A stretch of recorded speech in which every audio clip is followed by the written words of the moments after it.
अपना परिचय बता दीजिए और कैसा कार्यक्रम था यहाँ। सबसे पहले पत्रकार महोदय आपका बहुत बहुत धन्यवाद। मैं डॉक्टर आर एस पटेल, राष्ट्रीय अध्यक्ष सरदार सेना। आज मऊ जनपद में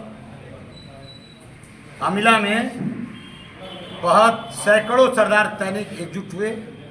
सरदार सेना संगठन के विस्तार को लेकर चर्चा हुआ, वैचारिक प्रशिक्षण हुआ तथा मऊ में बहुत ही क्रांतिकारी साथी डॉक्टर संजय पटेल जी को जिला अध्यक्ष पद की नई जिम्मेदारी दी गई है। साथ में इन्होंने अपने कमेटी के जिला उपाध्यक्ष, जिला कोषाध्यक्ष, जिला महासचिव, जिला सचिव समेत दर्जनों पदाधिकारियों की घोषणा किया है। जी, सरदार सेना के तहत समाज को क्या संदेश देंगे? सरदार सेना, सरदार मतलब होता है नेतृत्वकर्ता और सेना मतलब होता है फौज। सरदार सेना मतलब होता है नेतृत्वकर्ताओं की फौज। तो सरदार सेना पिछड़ों के बीच से राजनीतिक नर्सरी तैयार कर रही है। सरदार सेना पिछड़ों के बीच से वैचारिकी स्तर पर राजनीतिक नर्सरी तैयार कर रही है। सरदार सेना पिछड़ों के बीच से संवैधानिक स्तर पर संविधानवादी राजनीतिक नर्सरी तैयार कर रही है। सरदार सेना पूरे देश और उत्तर प्रदेश में खासकर पिछड़ों के बीच से नए युवाओं को राजनीतिक अवसर देने का, एक समान भागीदारी देने की, समान व्यवस्था में आगे बढ़ाने की एक नर्सरी तैयार कर रही है। सरदार सेना सामाजिक आंदोलनकारी संगठन का नाम है। जी, बात करें तो सरकार तो भी दावा कर रही है कि सबका साथ सबका विकास हो रहा है, बट सरदार सेना की क्यों तैयार करना पड़ा?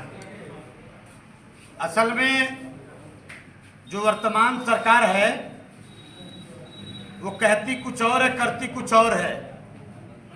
मोदी जी हो चाहे योगी जी, कहते सबका साथ सबका विकास, लेकिन इसके उलट है सबका साथ और अगड़ों का विकास और पिछड़ों का सत्यानाश, जिसके विरोध में हम हैं। अगर आपने कहा है कि सबका साथ सबका विकास, तो आपको जब इस देश के चुनाव में संपूर्ण पिछड़ा दलित एकजुट होकर के साथ दिया, तो संपूर्ण पिछड़ा दलित को उसकी भागीदारी देना चाहिए। उदाहरण के स्वरूप में सैकड़ों भर्तियों में पिछड़ों को दरकिनार कर दिया गया। हाल ही कुछ सालों पहले की एक घटना है, 69,000 शिक्षक भर्ती में उत्तर प्रदेश में योगी जी ने भी स्वीकार किया कि पिछड़ों के अधिकार में घोटाला हुआ है।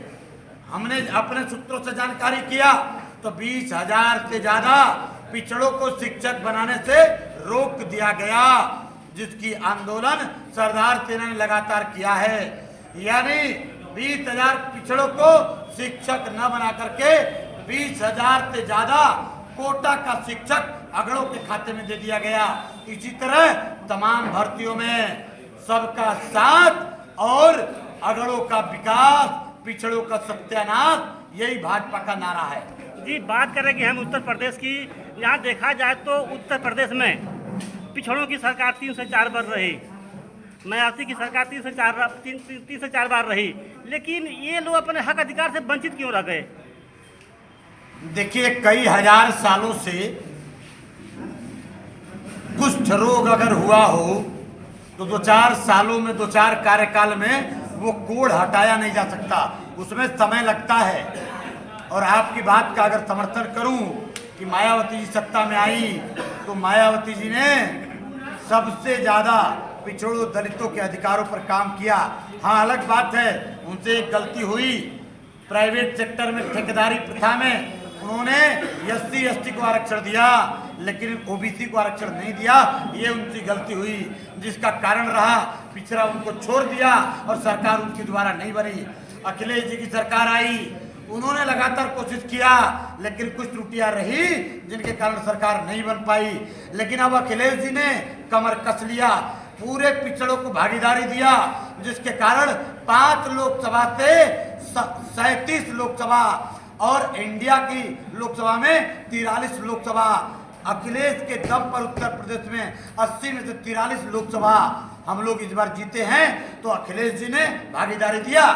अब आने वाले समय में बाबा जी का डब्बा गोल और उनके बब्बा जी और डब्बा जी गोल होने वाले हैं। अब पिछड़ों की सरकार आने वाली है, भागीदारी मिलने वाली है, क्योंकि सरदार सेना आई है, नई रोशनी लाई है। कौन है बब्बा जी डब्बा जी? देखिए, बाबा जी गोल का डब्बा है। बाबा जी मतलब उत्तर प्रदेश, और डब्बा खाली डब्बा मतलब केंद्र के बब्बा जी। ठीक, धन्यवाद।